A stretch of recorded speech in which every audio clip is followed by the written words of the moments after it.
ঈদ উল ফিতর উপলক্ষে টানা ৯ দিনের ছুটি শেষে আজ খুলেছে দেশের সব সরকারি অফিস, ব্যাংক, আদালত। সচিবালয়ে আছেন সহকর্মী আরিফ জামাল, তার কাছ থেকে জানবো বিস্তারিত। সরাসরি যুক্ত হচ্ছে তার সঙ্গে। আরিফ, আজকে প্রথম কর্মদিবস ঈদের ছুটির পর, তো সেখান থেকে কি জানাবেন আমাদের? ছুটি ছিল বিশাল,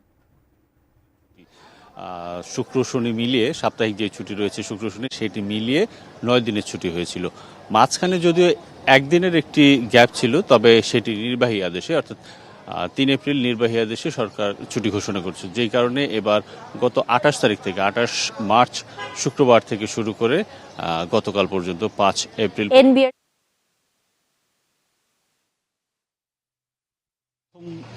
অফিস খুলেছে।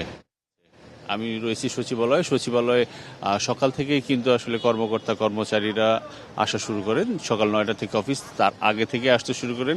এখনও আসছেন অনেকে। আমরা যখন এসেছি আমরা এসে পুরো সচিবালয়ের চিত্রটা দেখছিলাম, ছবি নিচ্ছিলাম। তখন কিন্তু আমরা দেখেছি বেশ কয়েকজন উপদেষ্টাও এসেছেন। এই যে আপনার সঙ্গে যে কথা বলছি তার কিছুক্ষণ আগেও একজন উপদেষ্টা সচিবালয়ে আসলেন। এর আগেও বেশ কয়েকজন উপদেষ্টা আসলেন। অর্থাৎ দীর্ঘদিনের ছুটি শেষে, টানা ৯ দিনের ছুটি শেষে এখন আজকে ব্রেকফাস্ট, টিফিন কিংবা স্ন্যাক টাইমে মজাদার আয়োজন মানে অল টাইম ব্রেড।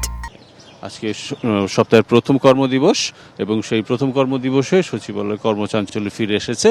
এবং সচিবালয়ের অন্যান্য স্বাভাবিক কার্যক্রম ছাড়াও আজকে সচিবালয়ে অর্থ মন্ত্রণালয় আইএমএফের একটি প্রতিনিধি দল আসার কথা রয়েছে। আইএমএফের একটি প্রতিনিধি দলের সঙ্গে অর্থ মন্ত্রণালয়ের উপদেষ্টা ডক্টর সালেউদ্দিন আহমেদের একটি গুরুত্বপূর্ণ বৈঠক হওয়ার কথা রয়েছে। এছাড়া মার্কিন যে শুল্ক বৃদ্ধির যে বিষয়টি রয়েছে সেই শুল্ক বৃদ্ধির বিষয়টি নিয়েও অর্থ মন্ত্রণালয়ে বিকেলে একটি সভা হওয়ার কথা রয়েছে। সে ব্যাপারে এখন নিশ্চিত নয়, তবে সভা হওয়ার কথা রয়েছে।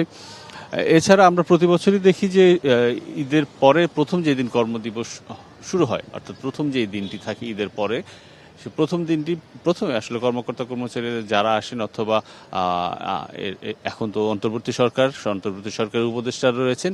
এর আগে যখন ছিল আসলে তখন সরকারের মন্ত্রীরা আসতেন, এবং প্রথম দিন এসে প্রথমে আসলে তারা শুভেচ্ছা বিনিময় করেন, নিজেদের মধ্যে শুভেচ্ছা বিনিময়, কুশল বিনিময়, কোলাকুলি করেন, এবং তাদের খোঁজ খবর নেন এই ছুটির মধ্যে কি করেছেন, কে কোথায় গিয়েছেন। অর্থাৎ প্রথম সময়টুকু যায় আসলে নিজেদের মধ্যে ভাব বিনিময়ের মধ্যে দিয়ে, তারপর তাদের কর্মযজ্ঞ শুরু হয়। এবং অন্যান্য অনেক ঈদে দেখা যায় যে ঈদের পরে প্রথম যেই দিন, সেই প্রথম দিনে কিন্তু সচিবালয় একটু কর্মচাঞ্চল্য কম থাকে বা একটু হালকা থাকে। তবে আজকের চিত্রটি ভিন্ন, যেহেতু টানা ৯ দিনের ছুটি ছিল, সে কারণে আসলে আজকের সচিবালয়ের চিত্রটি অন্যান্য স্বাভাবিক যে কোনো কর্মদিবসের মতোই কর্মচাঞ্চল্য ফিরে এসেছে। সুজানা।